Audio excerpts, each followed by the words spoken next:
Hello everyone, and welcome to Nik and Matt Get Goosebumps. I'm Matt. And I'm Nick, and my flesh is your canvas. What a creepy thing to say. And I don't understand it, but let's move on from that. This is a podcast about goosebumps. Is that what we're doing here? Yeah, how's your skin faring right now? You got any of those bumps? It looks like a chicken.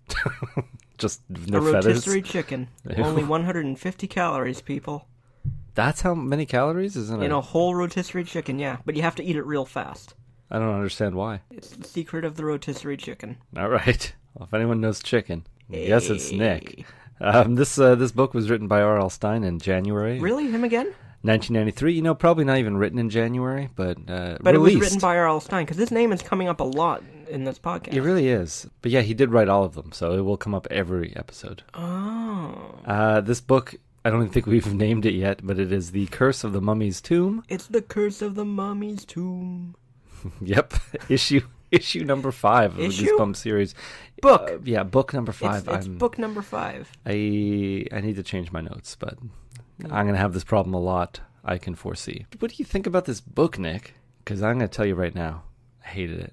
You hated it? Hated it. Because I don't like mummies. Okay. But I mean, because I went into it expecting to not like it very much. But then, and even at the beginning, I'm like, ugh, here we go again. It's another whiny, shitty protagonist, and we're just gonna have this same thing going for this one. But then about, I don't know, a quarter of the way through, it really turned around for me, and I ended up really enjoying it. Yeah? Yeah. For me, the whole thing just, probably a quarter of the way through, that's when everything just came unraveled. I see what you did there. Because you see a mummy has bandages, this is and you can unravel the bandages, and you when you said unravel, it's like a mummy's bandages unraveling. Thank you. You're gonna be my bad joke translator for the whole episode, because I mean, tell you, I there's have gonna to be a lot of explain your jokes. jokes. Yeah. Because no one understands mine. There's going to be a lot of jokes, because I hate this book. The only way I can enjoy it, Nick, is to hold on to the puns. Now, hate is a strong word. Hate is an accurate word for how I feel about this, and really mummies in general, because I don't find them scary. I find them boring. I find them dry, stale. Getting away from the reason we're here. How have you been? Did you see the eclipse earlier this week? Oh, a topical reference. I did not. I slept through it because whatever. Well, that's what you get when we talk about topical references. Yep. That's we don't do very much. No. I looked up at the sun and... oh, no, but you looked at it. That means you must be blind.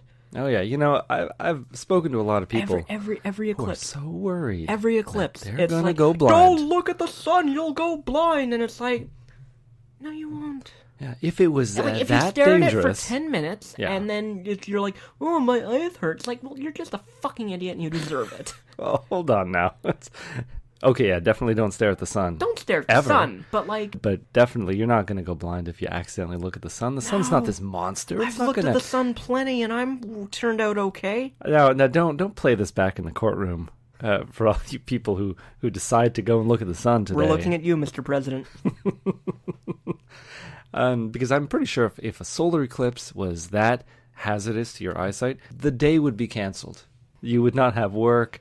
You would not be allowed on the road. Everybody stays inside, shuts their blinds. They wouldn't just say, try not to look at the sun, because you will go blind. Like, oh, fuck! Get indoors, locked it down, oh my god! Yeah. Now, R.L. Stine had a lot to say about this eclipse. What did he have to say about it? Just a lot of puns, a lot of jokes about... Do you have any specifics, Matthew? Oh, he was not going to take any chances. He was going to listen to the eclipse on the radio. But that was right after he said that he was getting a head start at looking at the eclipse by staring at the sun at around 7 a.m. just to get his eyes ready. So he's very contradictory. All in one day. Well, at least he didn't put on 3D glasses to see the eclipse in 3D. No, he did that too. Or he claimed to. He also made a promise to release glow-in-the-dark Goosebump books. Hang on. What? He didn't specifically say Goosebump books, but just he'll be releasing his books in a glow-in-the-dark technology so that we can read them during the solar eclipse, which I find... exclusively during the solar eclipse? Exclusively. Oh, well, that was only for 2 hours. I know. Why would I buy a whole new set of books to read just in those 2 hours? He never made good on that promise, Nick. Oh. I don't know what to believe anymore. I feel hurt. Why would you lie to us, Mr. Stein? Why? All right, let's talk about the cover. What do you think? I mean, Nick, it gets right to the point, doesn't it? yeah, it's a mummy In a tomb. in We a assume tomb. he's cursed. Yeah, the eyes are glowing red, so there's something going on internally. Yeah. Is With this him. a T. Jacobus original? It is, yeah. By the way, if we're pronouncing this wrong, please correct us on Twitter. or T. Jacobus. Or, yeah, if he's listening. Oh yeah, no, Mr. Jacobus, if you're listening, why don't you give us an email? WeGotGoosebumps@gmail.com. We'd love to hear from you. I don't want to reach out to him and then immediately insult his cover. I know I liked it, but it's just because I don't like mummies. I'm not going to give it a very good rating, so I'm not even going to rate it. But can't you look at it and see that it's a good piece of art, even though you don't like the content? Sure, it's good. It's creepy. I just noticed now that you see little like hairs, little frayed bits of bandage at the top. The attention to detail and the color scheme, pretty great. It's so simple that it doesn't. You're seeing just what you need to see. Exactly. It doesn't. It's the eyes. Not. There's no added cobwebs or anything. Yeah. All right. Spooky facts, Nick. You ready for spooky fact. facts? I'm ready for a lot of spooky facts, so I hope you have some. All right. Now, the thing about this book is there are very few spooky facts. Most facts that I looked up really just referred to Egypt in general. Oh. And I didn't find them to be spooky nor entertaining. Sorry, guys. Yeah. So actually, and this fact isn't even a fact about the book. It's just the title of this book, The Curse of the Mummy's Tomb, also a 1964 horror/thriller film. Oh, Hammer? Mm-hmm. Yeah. Yes. Seems to have a lot to do with mummies.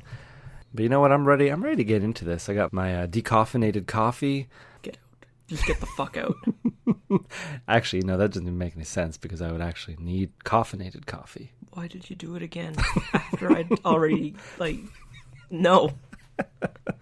I'm pretty thirsty.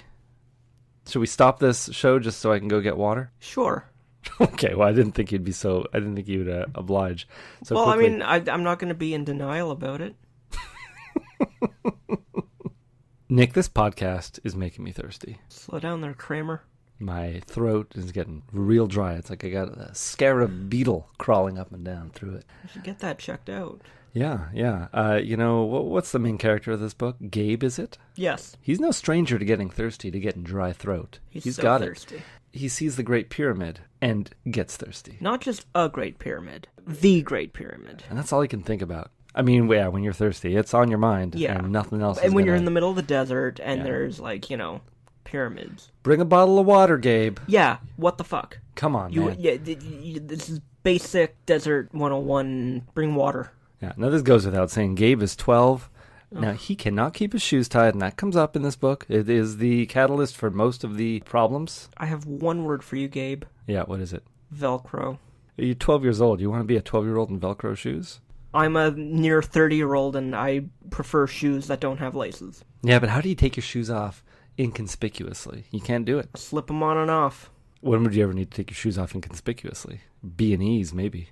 Look, I have a secret life. Yeah, I don't know everything about you. Gabe is also Egyptian. Isn't he half Egyptian? Or is he full-on Egyptian? I forget. He's in Egypt for Christmas, and damn it, Nick, he's thirsty. Oh, so thirsty. That is what the first 9 pages are about. That is what the entire first chapter is about.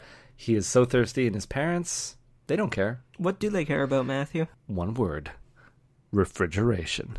They are the world's top leading experts in refrigeration and cooling systems, I believe. That's what they're there for. That sounds made up. Yeah, they're in Cairo for this. I believe Cairo, correct? Yeah, that sounds about right, Matthew. Thank you. I'm just trying to keep you involved, I got to ask you the easy questions. No, and then okay. We have a little rapport here. Tit for tat. That's still not right.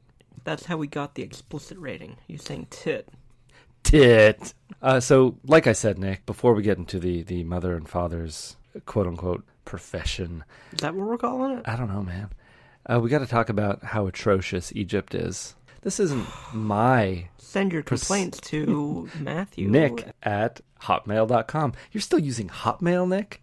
What's wrong with you? I've upgraded to AOL. Okay, I still use Hotmail. I love getting spam.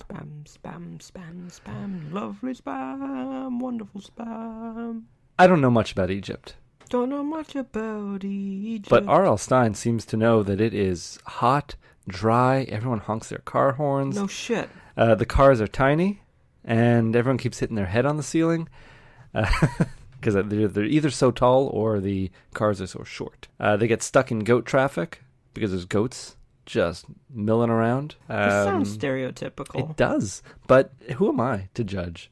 Gabe thinks everyone in Egypt looks lost and bored, thinks camels are gross looking, and they also smell like gym socks. Then even the Nile is wider than he thought, browner than he thought. River, He's wider than the Nile. He's like, this is so wide, it's not even a river.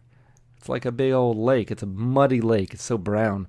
It's not the crisp idea of the Nile River that he fantasized about. I guess because he's so thirsty, so he really wants water. Some cool running water. Not brown Egyptian water. The TV sucks too, Nick. There's too much... No, just say it. Arabic? Just say it. Yeah. Arabic? Yeah, that's how it's pronounced. How do you pronounce it? Arabic? Arabic. Too much Arabic. Arabic. Darn it. It's Arabic. What are the pros of Egypt? Fuck. According to Gabe, the Coke is like back home. Because it's probably made with real sugar. Classic Coke. He's talking about Coca-Cola or cocaine? Well, if you want to hang out, you've got to take her out. Cocaine. Okay. Were kids doing cocaine in the 90s? I think the heyday was the 80s. Okay. But maybe it got to Egypt a little late.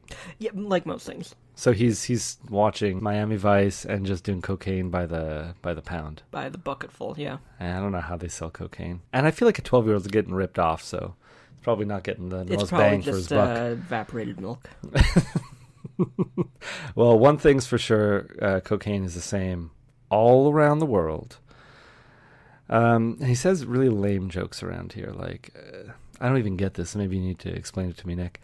How do you get down from a camel? You don't. You get down from a goose or a duck or something. Yeah, you don't. You get down from a duck. Okay. Explain. Joke translate. Down is another word for, like, feathers and Got stuff. Got it. I am smarter than I thought, Nick. I understand what down is now. I just didn't read it that way. Thank you for decrypting it for me. No problem. That's what I'm here for, explaining dad jokes. I said decrypting. Did you get that one? Some of them are just so sly. How do you have a wife? How do you have a wife and I have no one? Oh, goodness. Nick, what is the most important day in Egypt? The Day of the Pharaohs? Mummy's Day. Let's move on. Same thing. At the hotel, the parents get a phone call. Now... Like I said, they're in Cairo on business, refrigeration experts, and they are called away on a refrigeration emergency. They have to go to Alexandria. Where's Alexandria in relation to Egypt? It's in Africa. I'm not a geography expert. I just know where countries are, what continents they belong to. I just picture you close your eyes and you have a map of the world and you can just pinpoint everything. I'm not Jason Bourne. Well, they have to leave Cairo. They got to go. They cannot... hang around even a minute longer. It's so urgent, Nick. Somebody's frozen goods are just thawing. Yeah, I don't buy this for a minute. No? No. Why not? Think about it for a second. Married couple, refrigeration experts in Egypt for a refrigeration conference or something. Is it because they don't they're cool called away on a refrigeration emergency? Are you trying to tell me there's no refrigeration in Egypt? Is that something that hasn't gotten there yet? That's not what I'm saying, Matthew. What I'm saying is... Yeah, go ahead. What are the odds of that? Well, I'm not an expert. Fucking slim. Okay. Okay? His parents? Yeah? They're assassins for the CIA or something. This is like such a wild accusation, but it fucking makes fits. Sense. It fucking fits. Yeah, because who's ever going to question refrigeration experts? No, it's like... And I'm sure they know enough It's like Matthew Rhys and Kerry Russell on The Americans. They're travel agents, and it's like, no, they are deep cover KGB agents. Okay, yeah. But I feel like refrigeration, for sure, is so boring that no one's going to really question them on it. Exactly. And they must know enough it's the perfect cover. Technical jargon just to pass off. What if they actually have to repair a refrigerator? Can they do it? They have that. It's their cover. They need to know how to do it. Okay, so can we split the difference here and say that they are both? You know what they do? You know what their specialty is?